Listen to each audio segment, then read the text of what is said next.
Ahora en comunicación con Martín Bautier, economista. ¿Cómo estás, Martín? Lucas Álvarez te saluda. ¿Qué tal, Lucas? ¿Cómo estás? Buen día. Buenos días. Estuvimos acá un poquito hablando en lo que fue la apertura de toda esta renuncia de Duhovne, esta asunción de la CUNSA y un poco cómo fue impactando en materia económica, con todo lo que venía siendo la suba del dólar, el riesgo país y demás, pero bueno, ahora tenemos una voz más que autorizada para hablar un poquito del tema. Desde este cambio de ministro, ¿cómo impacta esto en los mercados? Bueno, yo creo que la decisión en sí, ¿no? El cambio, creo que fue positivo, no tanto por un tema de la salida de Duhovne, que en sí me parece que era bien visto por el mercado, digo, no había un problema por ese lado, pero sí me parece que había quedado muy desgastado la semana pasada, ¿no? Con el salto en el dólar, el salto en lo que es también el riesgo país. Creo que él había manejado también lo que había sido la crisis cambiaria de 2018, de agosto y septiembre. En ese sentido me parece que él personalmente venía muy desgastado, y la semana pasada tampoco ayudaron, ¿no? En medio de lo que fue también la crisis política, los rumores de renuncia, ¿no? De salida, mientras se anunciaban medidas, se anunciaba que el ministro de Hacienda había renunciado, que se había mandado la carta. Me parece que en ese sentido no era positivo, ¿no? En una situación de mucha incertidumbre, en una crisis política, eso no ayudaba, ¿no? Había una sensación de que no se sabía quién tomaba las decisiones económicas, quién estaba a cargo, y me parece que la asunción de la CUNSA, un poco con lo que fue la conferencia de prensa de ayer a la mañana, creo que da una señal positiva, ¿no? Muestra que hay un equipo que está a cargo, que está monitoreando la situación, que está coordinado con el Banco Central, ¿no? También porque después vino la conferencia de Guido Pernlier ayer, y me parece que en ese sentido, para los mercados, dentro de una situación que es muy compleja, que hay un equilibrio muy fino, me parece que es una buena señal, ¿no? Dar una señal de que hay alguien que está a cargo. Y un poco se hablaba también de que esta renuncia de Duhovne era una forma de decir: yo me bajo del barco, háganse cargo ustedes. ¿Puede ser también un poco de eso o es más bien un movimiento inteligente para aminorar un poco la situación? Bueno, ahí la verdad que las razones personales de cada uno, eso es difícil de prever, pero me parece que tuvo que ver más con un desgaste a nivel personal y con una situación política, ¿no? que estaba muy complicada, y creo que en cierto modo la decisión apunta a descomprimir eso, y la función de la CUNSA creo que era un paso más, ¿no? Era tratar de, por lo menos, de mostrar un poco de tranquilidad, de serenidad, para un gobierno que indudablemente había quedado muy debilitado después del resultado de la PAS. Y a nivel internacional, para lo que es todo el mercado internacional, los inversores, la bolsa de Wall Street y demás, ¿esto genera un cambio, mayor confianza, menor confianza? ¿Se genera una especie de cambio o es más o menos lo mismo para el mercado internacional? No, en realidad creo que es una señal positiva, pero la verdad que hay poco, digamos, en medio de esta crisis, con un riesgo país arriba de 1.800 puntos, digamos, con un dólar que no se sabe bien para dónde puede ir.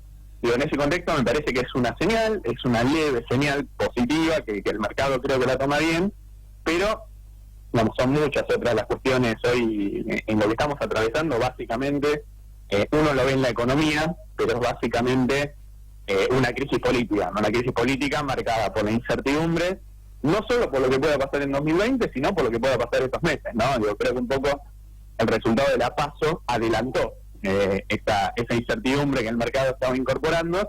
Me parece que en ese sentido la función de la CUNSA, y bueno, la salida consecuente de Duhovne, creo que apunta a dar esa señal, ¿no? De que hay alguien a cargo estos meses, que son muy complicados, ¿no? Digamos, después de la primera semana que vivimos, estos meses van a ser complicados, y bueno, tratar de mostrar que alguien está al timón en estos meses complicados. Me parece que eso el mercado, dentro de muchas otras cuestiones, lo toma como algo positivo.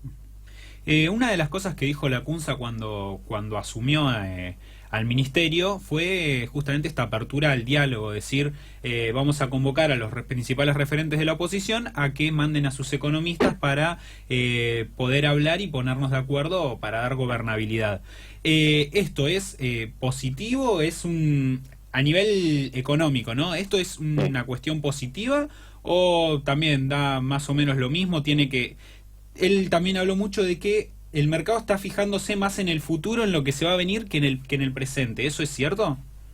Bueno, eso es cierto y siempre suele ser así, ¿no? Cuando uno hablaba, antes del resultado de la PASO, ¿no? Cuando uno decía el riesgo país está muy alto, en ese entonces, antes de las PASO estaba en la zona de 800, 900 puntos, ¿no? Digamos que hoy era un nivel altísimo, pero hoy parece bajo. Sí. Pero ahí el mercado lo que estaba haciendo era incorporando en esos precios la incertidumbre de 2020, o sea, trae a los precios de hoy, no a los precios de los bonos, a los precios del dólar, una expectativa 2020. Y un poco el resultado de la PASO, lo que ocurrió fue que hablamos recién, o sea, esa expectativa de 2020 se adelantó ahora, ¿no? A estos días, a estas semanas, a estos meses. Y en cierto modo, el mercado lo incorporó, ¿no?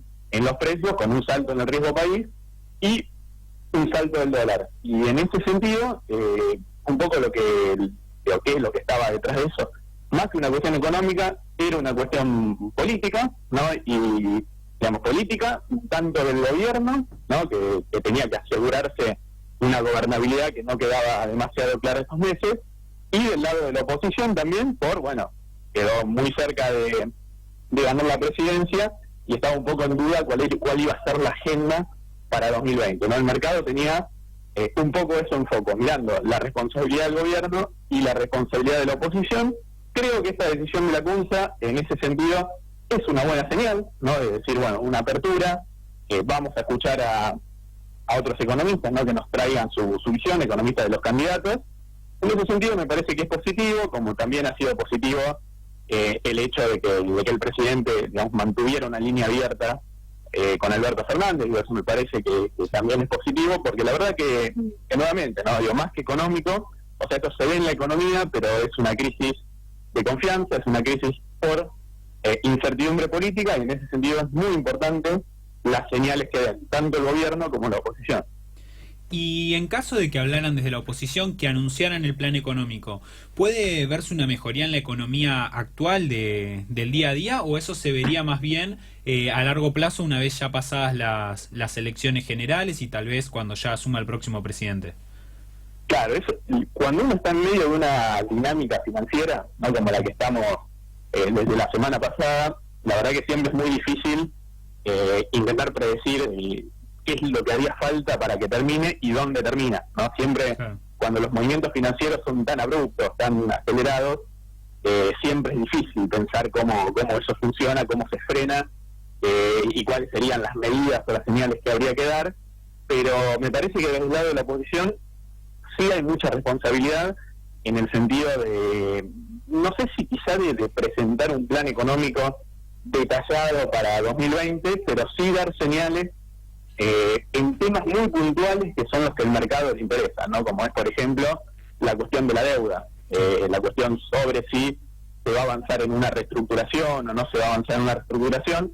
Esas cuestiones al mercado lo tiene muy sensible. De hecho, el domingo pasado, bueno, en un reportaje, ahí Alberto Fernández mencionó la palabra reestructuración, y en un mercado que está muy sensible, ya solo mencionar esta palabra genera impactos muy importantes, ¿no? Al día siguiente salieron economistas del equipo de Alberto Fernández a desmentirlo, pero son, digamos, y el mercado está mirando línea por línea las declaraciones que se hagan, ¿no? Y más que esperar quizá un plan a nivel detallado, que eso seguramente sea lo que se presente una vez que bueno, ya tengamos un presidente electo, ¿no? Pues todavía no lo tenemos. Cuando esté eso, ahí va a ser importante que se presente un plan, pero me parece que hoy por hoy el mercado está mirando cuestiones puntuales y señales puntuales en estos temas, ¿no? Lo que es mercado de capitales, acceso al mercado de cambios, continuidad de la prudencia fiscal y monetaria, y fundamentalmente el tratamiento de la deuda. También un poco que a la oposición le sirve esta situación económica como para en las urnas. El otro día hablábamos con Javier Milei y él decía, si Alberto diera, esto mucho antes de que Alberto se pronunciara, ¿no? Dijo, si Alberto dijera dos palabras, por ahí la situación cambia un poco, pero el tema es que a ellos les conviene toda esta inestabilidad económica, porque electoralmente sirve para que pierda confianza el pueblo en la gestión de Macri.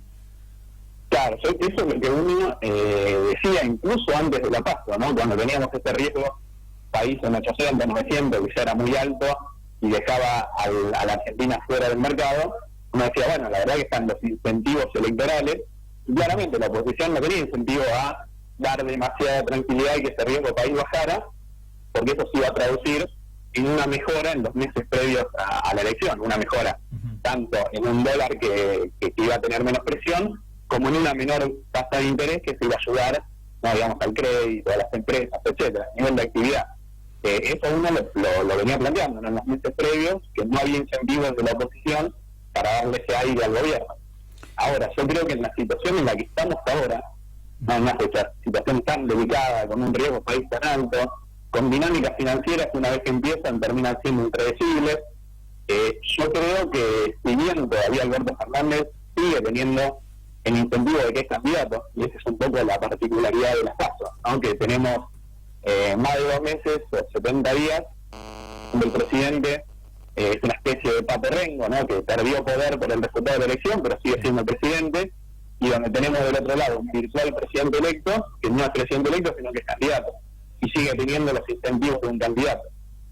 Con lo cual, desde ese punto de vista, es cierto, digamos que ya no, digamos, sí tiene incentivos desde el punto de vista de la campaña, pero me parece que ya faltando lo que falta para la elección y dado el indudable impacto que ya vamos a tener, ¿no? El daño ya está hecho en términos de lo que se viene de inflación y de recesión, de caída en el nivel de actividad, me parece que ya los incentivos empiezan a alinearse un poco, tanto del gobierno y de la oposición, y creo que ya Alberto Fernández le empieza a jugar un poco lo que es el famoso teorema de Baglini, ¿no? Está más cerca del gobierno, y en ese sentido tampoco le conviene llegar a una situación, asumir, ¿no? Con una situación muy complicada, digamos, con baja de reservas, con una inflación acelerándose, ¿no? Con un dólar que parece no tener techo. Me parece que ahí empiezan a jugar un poco incentivos que empiezan a estar más alineados, y en ese sentido me parece que Alberto Fernández, quizá más de lo que diga, se tiene que centrar en lo que no tiene que decir. Y palabras, digamos, mencionar reestructuración de deuda, como hizo el domingo pasado, eso claramente el mercado lo toma muy mal, y se vio en lo que pasó en las cotizaciones de los bonos secciones de Argentina que cotizan en el exterior, ¿no? Más allá de que era feriado acá, afuera estaban cotizando y se vieron desplomes muy importantes. Otra de las cosas que también dijo Alberto Fernández es que el dólar a esta altura ya es competitivo, que está equilibrado, que no tiene por qué subir más. Y una de las cosas que pidió es que no se gasten reservas en mantener el precio del dólar, para que justamente si él asumiera en un futuro, para que no estén quemadas las reservas del Banco Central. ¿El dólar hoy día se puede mantener equilibrado sin gastar plata para mantenerlo? ¿O si se dejan de gastar dólares para impedir el aumento del dólar, se dispararía mucho más? Bueno, ahí efectivamente hay que tener mucha prudencia, porque, digamos, yo coincido con ese diagnóstico. Creo que hoy la prioridad tiene que ser cuidar las reservas, porque además del tipo de cambio, ¿no? Intervenir en el tipo de cambio, también están los vencimientos de deuda en moneda extranjera. Sí. En estos meses, eso, las reservas de alguna manera también son la garantía de que se van a cubrir, más allá de que Argentina siga estando fuera del mercado. Respecto al tema de las reservas, yo creo que la intervención del Banco Central en los últimos días, en realidad desde la semana pasada, ha sido correcta, porque está en un equilibrio muy fino, ¿no? Las reservas hoy son muy escasas, de las que se pueden usar para intervenir. Las que se llaman reservas netas están alrededor de 20.000 millones de dólares. Eso es un nivel escaso, y por ende hay que ser muy prudente en cómo se usan. Me parece que el Banco Central ha actuado en forma correcta, siendo un intermedio, no ha hecho lo que se hizo, quizá en algunos momentos decir, bueno, no intervenimos y dejamos que el dólar encuentre su techo solo, porque eso es una señal, básicamente, que el mercado la toma como que el dólar, en una situación de desconfianza como la actual, se puede ir a cualquier cosa, pero tampoco ha hecho lo que se hizo el año pasado, en septiembre, julio, septiembre, agosto, que el Banco Central salía con posturas muy importantes, en un momento llegó a poner 5.000 millones de dólares, y no lograba frenar la incertidumbre, no, porque era una cuestión de confianza, no era una cuestión de salir a vender reservas. Hoy pasa lo mismo, y si se hiciera algo así, también sería muy peligroso, ¿no? Porque con reservas en un nivel tan bajo, bueno, esto, si eventualmente el mercado termina rompiendo esa defensa que hace el Banco Central, ¿no? Que es una última línea de defensa. Bueno, y efectivamente el dólar sí no tendría techo y habría una dinámica muy preocupante en términos de aceleración de la inflación. Así que, en ese sentido, coincido con Fernando, digo, él seguramente, eventualmente, que si se reconfirman estos resultados, esa altura parece muy probable, seguramente va a querer llegar a diciembre con la mayor cantidad de reservas, porque siempre que hay reservas, el dólar tiene techo, ¿no? Cuando no hay reservas, como pasó, por ejemplo, en el 89, ahí el dólar no tiene techo. Entonces, él creo que es consciente de eso, y me parece que va a tratar de que el Banco Central baja muy pronto. Hasta ahora lo ha hecho el Banco Central, ha ido con ventas muy acotadas, tratando de moderar un poco la volatilidad del tipo de cambio, pero sin tratar de ponerse enfrente de una tendencia que es muy complicada. Y como para ir cerrando, Martín, vos como economista, ¿qué es lo que podés ver que va a seguir en estos meses? Tanto a niveles macroeconómicos como en la economía del día a día, del bolsillo de la sociedad, del mismo pueblo. ¿Cómo pensás que va a seguir en estos meses tras todo este desequilibrio, si se quiere, que está produciéndose ahora? Bueno, yo creo que va a depender en gran medida de las señales que dé la política, ¿no? Desde el punto de vista del gobierno, va a depender, ¿no? de la señal de que está gobernando más que en medio de una campaña electoral, ¿no? O sea, no, creo que no pueden volver a repetirse imágenes como el presidente el lunes de la semana pasada, ¿no? Portándose más como candidato que como presidente. Creo que eso va a ser muy importante que no vuelva a pasar y mostrarse en control de la situación, como se ha tratado de hacer después, yo creo, correctamente, a partir del miércoles de la semana pasada. Desde la oposición, obviamente, falta mucha responsabilidad, fundamentalmente en lo que son las declaraciones y fundamentalmente en tratar de contribuir a la gobernabilidad de hoy y dar certezas sobre lo que ocurre en 2020, ¿no? Eso va a ser fundamental. Y cómo termine pegando en el bolsillo de la gente, en la economía en general y en el bolsillo de la gente en particular, va a depender en gran medida de eso, ¿no? Si la situación se deteriora respecto a los niveles actuales, eso obviamente va a implicar más dólar, más inflación, más tasa de interés y más recesión y menos consumo en la casa. Ahora, ya incluso en un escenario optimista donde la situación se estabilice, ¿no? En los niveles actuales, con un dólar abajo de 60, ¿no? Digamos, una tasa de interés que se mantenga en estos niveles y no siga subiendo, incluso en ese escenario ya vamos a tener un impacto muy importante en lo que es en términos de inflación, ¿no? Inflación, uno venía proyectando una inflación que podía estar en la zona de entre 2 y 2,5% mensual antes de la paso, ¿no? Este salto, hoy estamos hablando de niveles que van a estar en 4, 5, 6%, digamos, muy arriba. Eso indudablemente va a tener un impacto sobre el poder adquisitivo de la gente, sobre el bolsillo. El salario va a valer menos, el crédito también va a seguir muy complicado, ¿no? Con estas tasas de interés y este salto del dólar. Y me parece que en ese sentido los próximos meses, incluso en un escenario optimista, van a ser complicados a la vez que se empiecen a trasladar, ¿no? Los nuevos precios que estaban con $1.45, ¿no? Porque en Argentina siempre sean productos importados, producidos localmente, siempre la referencia es el dólar.